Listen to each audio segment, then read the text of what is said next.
అప్పుడు నా పిల్లని గుర్తుకొస్తుంది. నీ భార్య గుర్తుకొస్తుందా? ఎందుకురా? అప్పుడు 4 డజన్లు అరటికాయలు తీసుకుంటున్నా. అవునులే. 4 డజన్లు ఇంటికి ఎత్తుకోవాలి మాట. ఇట్లా పెడతానే ఉంటా, తింటానే ఉంది, పెడతానే ఉంటా, పక్కనే లేస్తుంది. ఇంతవరకు ఒక బిడ్డ లేదు, గడ్డ లేదు. నీకు ఒక నిమ్మకాయ బిడ్డ పడితే ఎవరు నమ్ముతారమ్మా? అదిరా, నీ భార్యకు కదిల్లో బండి మీద కుళ్ళిపోయిన అరటికాయలు నిమ్మకాయలు తెచ్చింటావు. అటువంటి నిమ్మ పండు కాదు, సాక్షాత్తు భగవంతుడు ప్రసాదించబడే నిమ్మ పండు. అంతా భగవంతుంది. అవును నాయన. అంతా పై అయిపోదే. అవునురా. ఇంత అయిపోతే ఏంది అంతా పై అయిపోదే.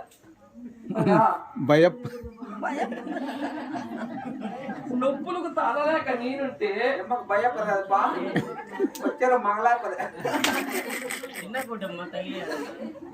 నువ్వన్న పెట్టించు.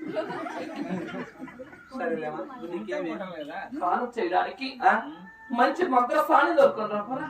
మంత్రస్థానం కల్లా ఇప్పుడు టైం ఎంత అవుతుంది? 3 అవుతుంది. ఇప్పుడు హాస్పిటల్ అన్ని బంద్. ఇప్పుడు నువ్వు పని చేయాలా? బస్ స్టాండ్ 3 జేసీబీలు పెట్టినారు. ఎలా? 3 లీటర్లు ఖర్చు పెట్టుకుంటే చాలు అంతే. 3 లీటర్లు దండే పోసామనుకో, తొట్టి తెమ్మంట, చిన్న తొట్టి తీసేసి పెద్ద మించి ఇట్లా మెండించా. బిడ్డ నో పక్క, తల్లి నో పక్క, సూపాగా అయిపోతుంది. ఏదో నా కొడక జేసీబీ వచ్చి భూమికి చేస్తుంది, మరి మనుషులకు వచ్చి మనుషులు చేతులతోనే చేయాలైనా. మందులకు మందులే చేయాల. అవునరా? యంత్రాలకు పనికిరా, చనిపోతారా? మరి నిన్న 10 రూపాయలు పెట్టి మా పిల్లలకి 5 మిషన్ పెట్టింది. ఇట్లా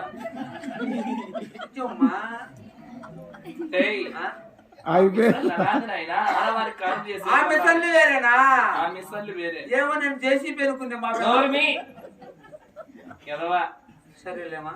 ఇప్పుడు నీకు మంత్రస్థానం కావాలా? అవునైనా. నువ్వు అంతదాకా ఓపిక పెట్టుకొని చిన్నగా లోపలికి వెళ్ళిపో. ఈ ఊళ్ళో ఎవరెవరు మాట్లాడి పెట్టుకచ్చా. నడసలేవా?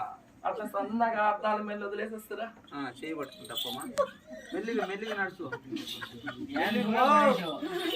అయి నీ మగం చిన్నగా నడుచు.